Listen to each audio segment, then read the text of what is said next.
Okay, my name is Dr Fintan Sheerin.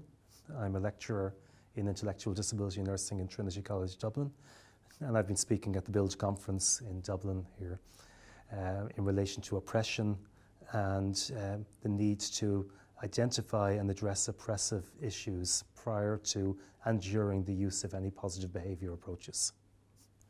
So my background is that I'm an intellectual disability nurse.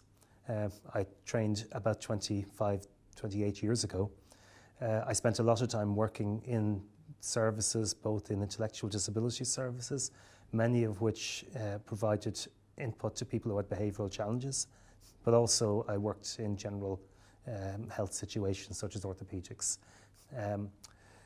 About 8 years ago, I went through a change, I suppose, which led me to start thinking very critically about the role that I'd played and the role I was playing and how the rest of my career would look. It was stimulated by my fifth reading of Paulo Freire's Pedagogy of the Oppressed, which presented me with a scenario in which I potentially could have been acting in an unwitting, oppressive role in maintaining people with intellectual disabilities in dependent situations. I think many of us find ourselves in that situation largely because of the enculturing forces that take place within the services in which we are either trained or which we find ourselves working. Fortunately or unfortunately for me, my career has been a career of fights, of what Professor Hugh McKenna in University of Ulster spoke to me about and said was troublemaking, and has led me to become almost an itinerant professional, moving from service to service. I found my home in Trinity College in Dublin, where I've had the opportunity to work with people who allowed me to expand my ideas and to think freely. The more I think about these things and the more I'm exposed to the writings of some of the post-colonial theorists, feminist theorists and liberation theologians, I'm convinced increasingly of a reality from my perspective that people with intellectual disability are largely an oppressed group in Western society, irrespective of whether we're speaking of Ireland, the United Kingdom, the United States. We're dealing with oppression, and they're dealing with oppression on a daily, minute-to-minute and daily basis. People may say that things have moved forward considerably. They may say that living situations have improved. They may say that people are more independent. But if that is the case, why are so many people with intellectual disabilities, when they're given voice, well, they have voice, when they're given opportunity to voice their concerns, why do they keep telling us that they want choice in their lives? Why do they keep telling us that they want to have education, that they want to have work? For me, the reality is that what we offer them usually in society is something which is akin to education, to work, and even akin to service, often. It looks a bit like it, but in fact, it's a facade which has been modified really to the benefit of society.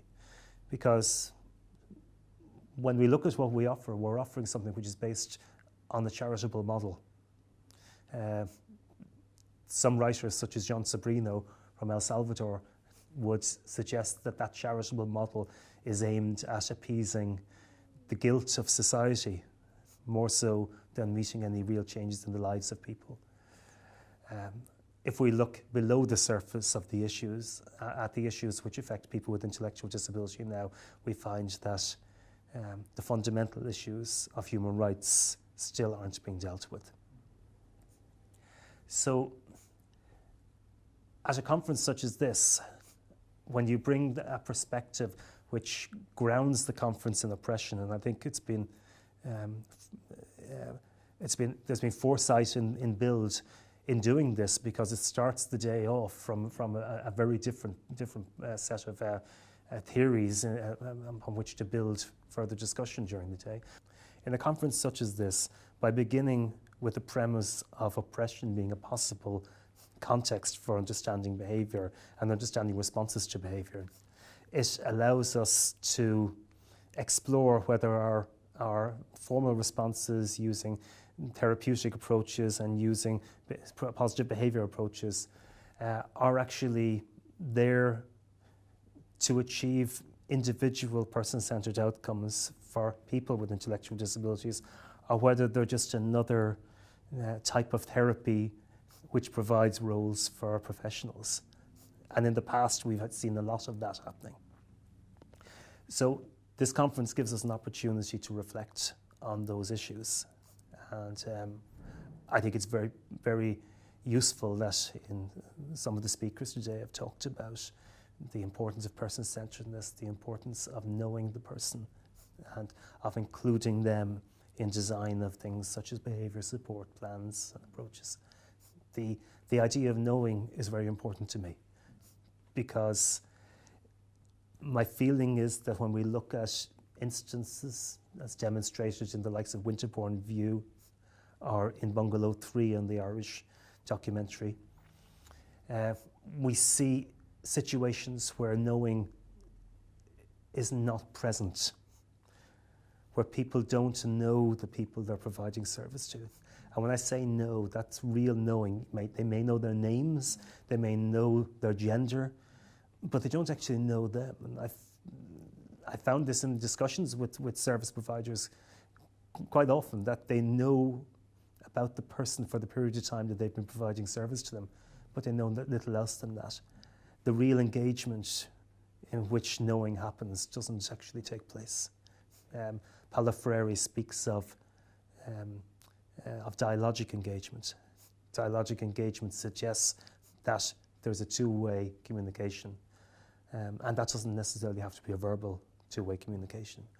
But to enter into that situation, we have to acknowledge the roles that we've played. We have to acknowledge the powerful situations that we as professionals, whether we're providing service in terms of frontline care, or whether we're providing interventions such as positive behaviour support, we have to realise that those carry with them positions of power. To engage with people, we need to be able to shift those power cloaks. We need to be able to take them off and meet the person as a human to human, human situation. So I think the knowing is central. I think we can't actually provide person-centered approaches unless we've engaged at that level. The service model that we've been involved in for quite a period of time has, however, involved distancing.